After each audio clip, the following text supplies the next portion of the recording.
मार्कचं शुभवर्तमान हे फक्त एक जुनं पुस्तक नाहीये, ही तर एक जबरदस्त वेगवान आणि रहस्यमय कथा आहे. आणि ही कथा एका मोठ्या प्रश्नाभोवती फिरतीये. चला आपण मिळून या रहस्याचा उलगडा करूया. 40 पेक्षा जास्त. आता या आकड्याचा येशूच्या सगळ्यात जुन्या लिखित कथेशी काय संबंध असेल? याचं उत्तर खरंच आश्चर्यचकित करणार आहे, कारण हा एक आकडा या संपूर्ण कथेचा वेग आणि तिची शैली ठरवतो. तर तो शब्द आहे ताबडतोब. विचार करा, मार्कने हा शब्द 40 पेक्षा जास्त वेळा वापरलाय. यामुळे होतं काय की कथेला एक कमालीचा वेग येतो, एक तातडीची भावना येते. असं वाटतं की सगळ्या घटना एकामागोमाग एक इतक्या झपाट्याने घडत आहेत की आपल्याला श्वास घ्यायलाही फुरसत नाही. पण थांबा, ही गोष्ट म्हणजे फक्त घटनांची साखळी नाहीये.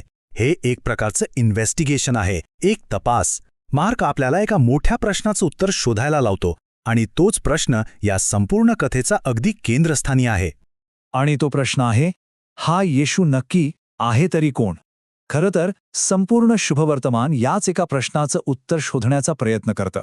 प्रत्येक चमत्कार, प्रत्येक संवाद आपल्याला त्या रहस्याच्या उत्तराच्या अधिकाधिक जवळ घेऊन जातो.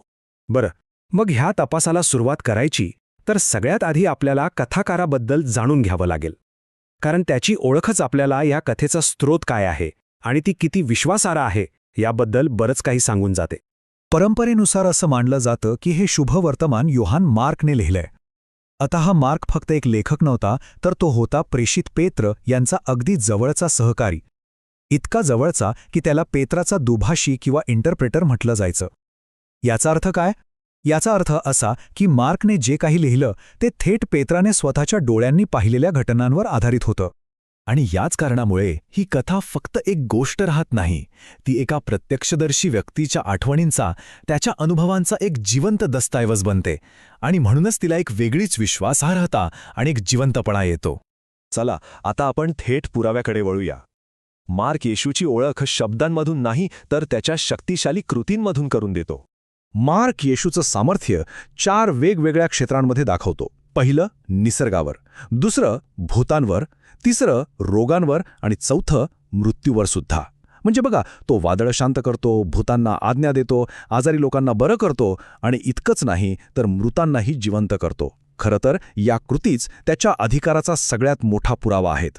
आणि हेच तर मार्कच्या शैलीचं वैशिष्ट्य आहे. तो लांबलचक प्रवचनं किंवा भाषणांवर वेळ घालवत नाही. त्याऐवजी तो थेट येशूच्या कृतींवर लक्ष केंद्रित करतो. जणू काही तो आपल्याला सांगतोय की हा येशू कोण आहे हे समजून घ्यायचं असेल तर तो काय म्हणाला यापेक्षा तो काय करतो याकडे लक्ष द्या. पण जसं येशूचं हे सामर्थ्य स्पष्ट होत जातं, तसतसं कथेत एक विचित्र, अगदी गोंधळात टाकणारं वळण येतं. मार्क 1 असं गूढ समोर आणतो जे आपल्याला आणखीनच विचारात पाडतं. बघा, चमत्कार केल्यानंतर येशू एक खूप विचित्र गोष्ट करतो. तो लोकांना त्याबद्दल शांत राहायला सांगतो. उदाहरणार्थ, जेव्हा तो एका माणसाला बरं करतो तेव्हा त्याला सक्त ताकीद देतो की याबद्दल कोणालाही काहीही सांगू नकोस. आणि हे एकदा नाही, पुन्हा होतं. जेव्हा भूतं त्याला ओळखतात तेव्हाही तो त्यांना गप्प राहण्याचाच हुकूम देतो. असं दिसतंय की तो आपली ओळख उघड करू इच्छित नाहीये. पण का? तो असं का करत असेल? एवढंच नाही तर तिसऱ्यांदा बघा, एका मुलीला जिवंत केल्यानंतरही तो तिच्या आई-वडिलांना हे कोणालाही न सांगण्याची सक्त आज्ञा देतो. ही एक विचित्र गोष्ट आहे जी वारंवार घडतीये. यामागे नक्की काय रहस्य दडलंय? अभ्यासक याला मसीहाचं रहस्य असं म्हणतात. आणि हे रहस्य आपल्याला काय सांगतं? ते सांगतं की येशूची खरी ओळख ही एका कोड्यासारखी आहे, एका पझलसारखी.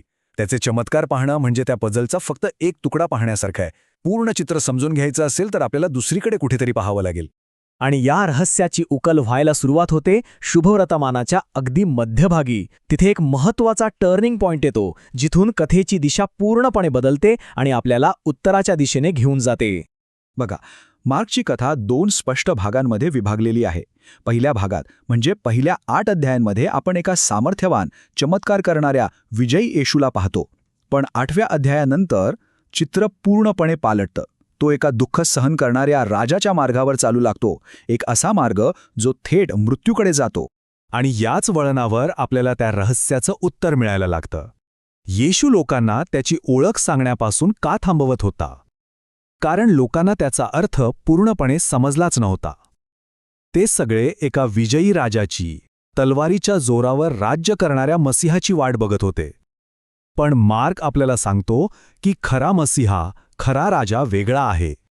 त्याच्या वैभवाचा मार्ग तलवारीचा नाही, तर दुःख आणि त्यागाचा आहे. चला आता आपण कथेच्या क्लायमॅक्सकडे म्हणजे अंतिम टप्प्याकडे आलो आहोत. ही ती जागा आहे जिथे सगळी रहस्य उलगडतात आणि येशूच्या ओळखीवर अंतिम शिक्कामोर्तब होतं. आता पुढचं समजून घेण्यासाठी ही टाईमलाईन खूप महत्वाची आहे. जरा विचार करा की ही कथा ज्या काळात लिहिली गेली त्या काळातले वाचक रोममध्ये राहत आहेत. सम्राट नीरोकडून त्यांच्यावर आणि त्यांच्या समाजावर भयंकर अत्याचार होत आहेत. रोज त्यांना दुःख आणि मृत्यूचा सामना करावा लागतोय आणि अशा परिस्थितीत मार्क त्यांना ही कथा सांगतोय. आणि म्हणूनच एका दुःख सोसणाऱ्या राजाची, एका दुःख सोसणाऱ्या मसीहाची ही कथा त्या छळ सोसणाऱ्या लोकांसाठी खूप महत्वाची आणि शक्तिशाली ठरली असणार. कारण ही कथा त्यांना सांगत होती की ते एकटे नाहीत. त्यांच्या नेत्याने, त्यांच्या राजाने सुद्धा दुःखाचाच मार्ग स्वीकारला होता. देव त्यांच्या दुःखात त्यांच्या सोबत आहे. ही त्यांच्यासाठी आशेची आणि मोठ्या सामर्थ्याची गोष्ट होती. आणि मग येतो कथेचा कळस. तो क्षण म्हणजे येशूच्या मृत्यूचा क्षण. आणि तिथे त्याची खरी ओळख कोण उघड करतं? त्याचा एखादा शिष्य? नाही, तर एक रोमन शिपाई जो त्याच्या वधस्तंभाखाली उभा होता. आणि तोच उद्गारतो, खरोखर हा मनुष्य देवाचा पुत्र होता. तर सगळ्यात महत्वाचा मुद्दा हाच आहे. मार्कच्या मते येशूची खरी ओळख त्याच्या शक्तिशाली चमत्कारांमधून नाही, तर त्याच्या दुःखातून आणि मृत्यूमधून पूर्णपणे उघड होते. जणू काही वधस्तंभ हीच ती किल्ली आहे जी येशूच्या रहस्याचं कुलूप उघडते. आणि सगळ्यात धक्कादायक, आश्चर्यकारक गोष्ट, मार्कच्या शुभवर्तमानाची जी मूळ प्रत आहे ती येशूच्या रिकाम्या कबरीजवळ घाबरलेल्या आणि शांत उभ्या असलेल्या स्त्रियांच्या वर्णनावर अचानक संपते. हो, कथा तिथेच संपते. मार्क ही कथा जणू अर्धवट सोडतो आणि प्रश्न थेट वाचकासमोर ठेवतो. आता ही कथा ऐकल्यावर पुढची पायरी काय? शांत राहायचं की बोलायचं? शेवटचा शब्द वाचकावर सोडलेला आहे.